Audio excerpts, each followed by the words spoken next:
Assalamualaikum warahmatullahi wabarakatuh. Perkenalkan, nama saya Aisyah Melia. Saya dari kelas 2383A dengan NIM 2305145029.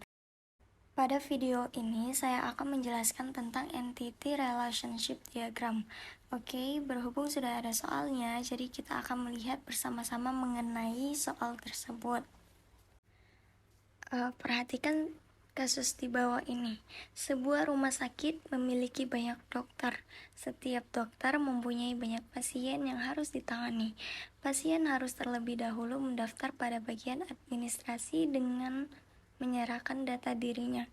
Data pasien yang telah terdaftar akan diserahkan kepada dokter untuk diperiksa. Pasien dapat diperiksa oleh beberapa dokter sesuai situasi dan kondisi pasien. Setelah pasien selesai diperiksa, dokter akan membuat resep obat dan diserahkan kepada pasien.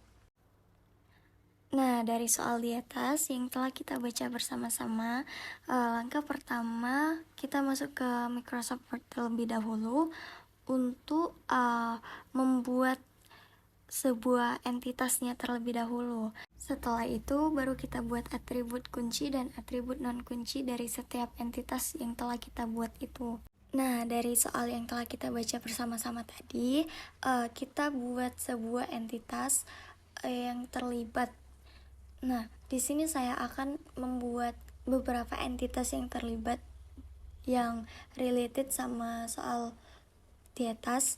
Yang pertama itu pasien. Yang kedua adalah dokter. Yang ketiga rumah sakit. Yang keempat resep obat. Yang kelima administrasi.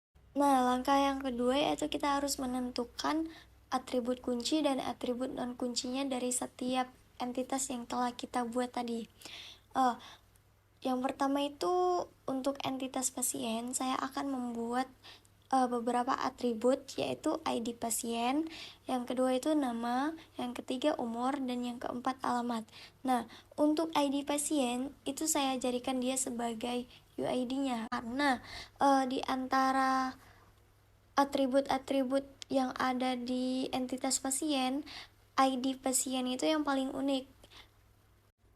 Jadi kan ID pasien itu setiap orang itu pasti beda-beda. Nah, jadi dari situlah dia bisa dikatakan sebagai UID-nya atau Unique Identifier-nya. Jadi dia itu disimbolkan dengan tagar. Nah, untuk nama itu sifatnya mandatory karena wajib. Untuk umur juga itu sifatnya mandatory karena wajib, dan untuk alamat itu optional. Oh ya, untuk penamaan simbol dari ketiga itu UID itu disimbolkan dengan tagar. Nah, kalau mandatory itu disimbolkan sebagai kayak bintang, dan untuk opsional itu seperti huruf O. Dan untuk atribut selanjutnya bisa dilihat pada lembar yang saya tampilkan. Nah, untuk selanjutnya itu kita kayak menentukan matriks relasinya itu dari entitas-entitas yang telah kita buat. Nah, pasien ke pasien itu tidak terjadi relasinya. Kalau dari pasien ke dokter itu pasien diperiksa oleh dokter, pasien mendatangi rumah sakit, pasien mendapatkan resep obat, pasien melakukan administrasi, dokter memeriksa pasien, dokter sama dokter itu tidak ada relasi.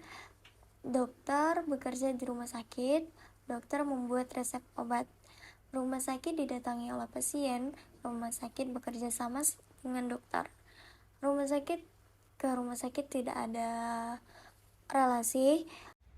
Resep obat didapatkan oleh pasien, resep obat dibuat oleh dokter. Administrasi dilakukan oleh pasien, administrasi diproses oleh rumah sakit.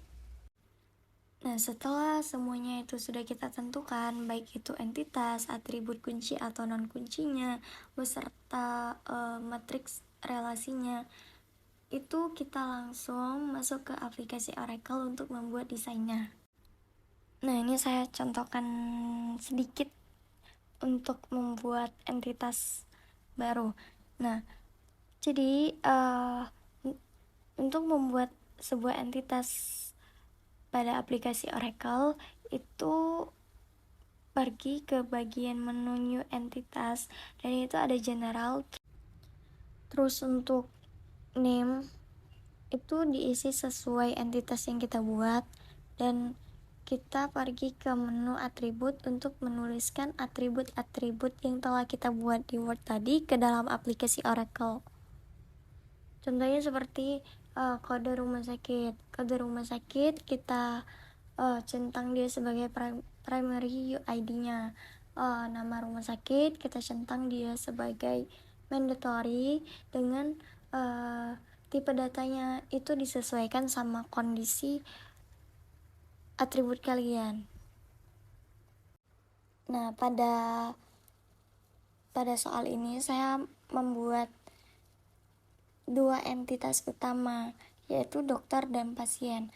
Nah, dokter dan pasien itu relasinya itu many to many, yang dimana banyak dokter pasti memeriksa banyak pasien, dan untuk pasien itu pasti diperiksa oleh banyak dokter karena pasien itu banyak dan dokter itu juga banyak. Nah, untuk pada bagian dash line atau strike line-nya itu kenapa mandatory dan optional? Karena kalau dari pasien ke dokter itu sifatnya opsional. Kenapa? Karena pasien itu kan many, dokter juga many, mereka itu sama-sama banyak. Jadi tidak semua kayak spesialis dokter itu jadi penyakitnya pasien, dan tidak semua dokter itu memeriksai satu-satu pasien. Nah, maka dari itu dia sifatnya itu opsional. Nah, tapi kalau misal dari dokter ke pasien itu sifatnya itu mandatory. Kenapa? Karena pasien pasti berelasi sama dokter dong. Dan tidak mungkin kalau dokter itu related sama atlet. Kan tidak mungkin, konteksnya di sini kan rumah sakit, dokter, pasien. Jadi dokter itu pasti berrelated sama yang namanya pasien. Nah, kan antara pasien dan dokter itu relasinya itu many to many, yang artinya dia harus memunculkan entitas baru sebagai entitas yang related sama entitas satu dengan entitas yang lainnya. Nah, di sini saya akan membuat entitas baru dengan nama resep obat. Jadi resep obat ini sebagai entitas tambahan. Nah, jadi setelah muncul entitas baru, maka akan saya hapus relasi antara dokter dan pasien, kardinalitasnya saja tetapi. Nah, setelah itu saya akan membuat relasi dari setiap entitas-entitas yang saya buat. Di sini saya akan mencontohkan entitas rumah sakit dan dokter. Untuk relasinya itu rumah sakit bekerja sama dengan dokter, dokter bekerja sama dengan rumah sakit. Nah, bisa dilihat pada lembar yang saya tampilkan, itu dari dokter ke rumah sakit itu relasinya itu opsional. Kenapa? Ya karena dokter bisa saja kan bekerja di puskes atau kayak klinik pribadinya. Nah, tapi kalau misal dari rumah sakit ke dokter itu relasinya itu mandatory. Kenapa? Karena rumah sakit kalau tidak ada dokter yang bekerja di sana, ya siapa yang mengobati pasien gitu.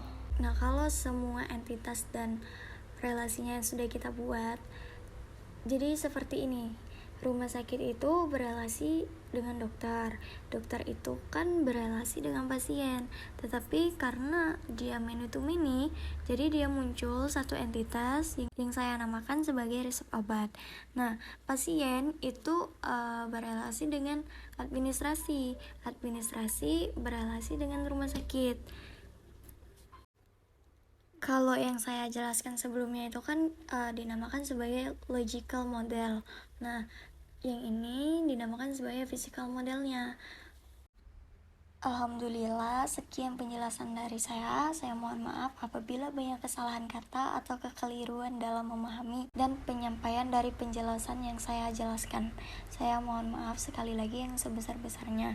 Saya akhiri, wabillahi taufiq wal hidayah. Wassalamualaikum warahmatullahi wabarakatuh.